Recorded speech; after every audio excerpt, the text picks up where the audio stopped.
Ukrainian President Volodymyr Zelensky has the news cycle buzzing with his latest proposals for peace. During a news conference in Kyiv, Zelensky said, "If peace for Ukraine requires me to step down, I'm ready. Another scenario, I could trade my position for NATO membership if that's what it takes." Zelensky also responded to the Trump administration's request for a mineral rights deal. In response to the billions in aid the U.S. has sent to Ukraine, Trump proposed that the Eastern European country should grant us rights to billions in rare earth minerals as back pay. Zelensky, however, isn't having it. He told reporters recently, "I do not recognize that Kyiv owes the US even $100 billion. We agree with Biden that this was a grant. A grant is not a debt." European leaders will be holding an emergency summit on March 6th to discuss the war and what's next for Ukraine. Trump and Zelensky had traded some shots last week. The commander-in-chief called Zelensky a dictator, in part for not holding elections. Zelensky responded by saying Trump was living in a Russian disinformation space. The Trump team also held peace talks with Russia last week. They did not include Ukraine in those talks. Now, Zelensky is adamant that he won't accept a deal between Russia and the US if his country doesn't have a seat at the table.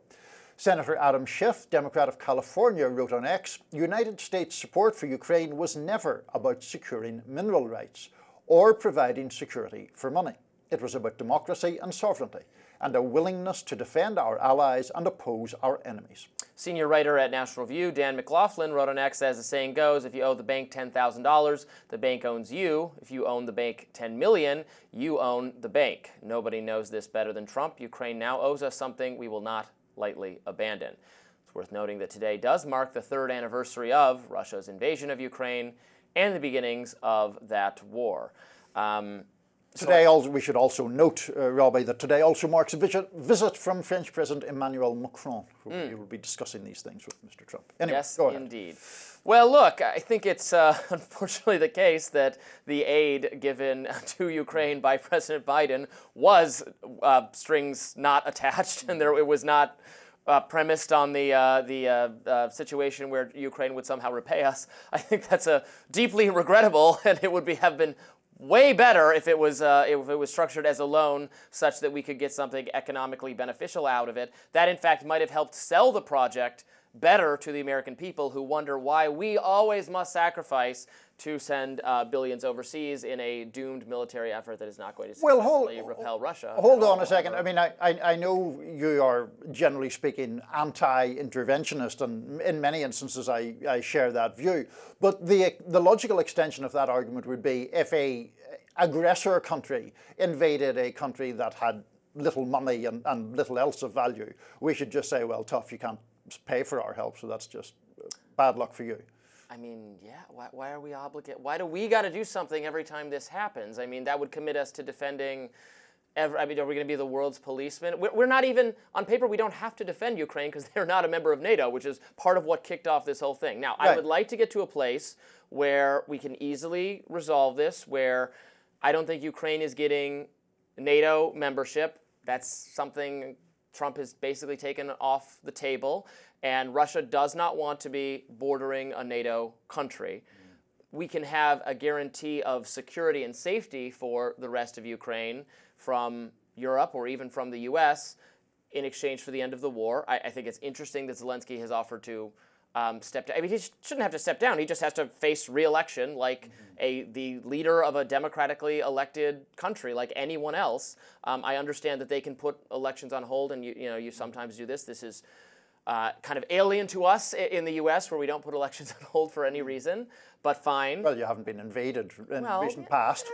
I mean, the Civil War was a pretty bloody conflict, and Civil War was fought between Americans, as the name suggests. Well, right, but I mean, the southern part would say they were facing an invasion. Well, look, the bigger part here is that Trump is telling these lies in terms of Ukraine was responsible for starting the war and Zelensky is a dictator as a way to change the moral lens through which this thing is viewed. If you adopt his fictional account of it, you then alleviate from the United States any moral obligation to help, which is what it's really about. Zelensky isn't a dictator. He was elected in 2019 with 75% of the vote in a runoff. The Ukrainian constitution allows for the suspension of elections when they're under martial law, which naturally they are because the Russians are occupying a fifth of their country. So this is just a way to try to weasel out of a sense of moral obligation. I think it's certainly wrong, and I criticized Trump last week for saying this, that that Ukraine or Zelensky is at fault for the start of the war. I don't agree with that. I don't see why you would have to characterize it that way. I think characterizing Zelensky as a dictator, I'm not sure I would call him a dictator, but I mean, that's an opinion one can form based on not just that he has not faced re-election yet, but that he's suspended rival political parties and independent media for a variety of reasons. Look, I would say that Abraham Lincoln's suspension of habeas corpus during the Civil War was also dictatorial. That's like my editorial view. That's not wrong to call him a dictator on that basis, You think right? that Abraham Lincoln was a dictator? Yes, I think suspending civil liberties for any reason is dictatorial and should not be done even in the midst of war. Well, there's a difference, but was he a dictator? Abraham Lincoln was a dictator. In that respect, yes. See, then it gets into a kind of funging Yeah. it slightly. Is it in that respect? I'm perfectly willing to call just about every president other than Calvin Coolidge a dictator. So, sorry, you've temporarily thrown me by that remark. What?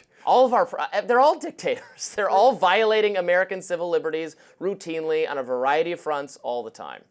So that makes them a dictator. Yeah, that's what. So you would describe means. everyone, I mean, George H.W. Bush, Obama are all dictators. Doesn't the left call George W. Bush a dictator? Isn't that a common talking point to say that he's a dictator? I would not call him a dictator. I mean, people who are democratically elected are not dictators. Is Trump a dictator? No, I don't think Trump's a dictator. I think Trump has authoritarian tendencies, but I don't think he's a dictator. So you would say he's an authoritarian, but not a dictator? Yeah. Okay. I think of those as synonyms, so maybe we're just having a very academic it seems distinction then. Even by your idiosyncratic libertarian standards, it seems quite a stretch to describe every president of the United States as a dictator. Right. If you prefer the word authoritarian rather than dictator, I will say that instead. But you think that is true of every president? I mean, I'm being a little facetious, but I think they have virtually every president has, again, with the exception of like Calvin Coolidge or a handful of others, has manifested authoritarian tendencies in a variety of ways. Okay. Yeah. Well, I'm not sure we've very much we can go with that. All right. Robby Soave, every American president's a dictator. There we go. Coming up on Rising, Vivek Ramaswamy is set to make a major announcement. We'll tell you what that is.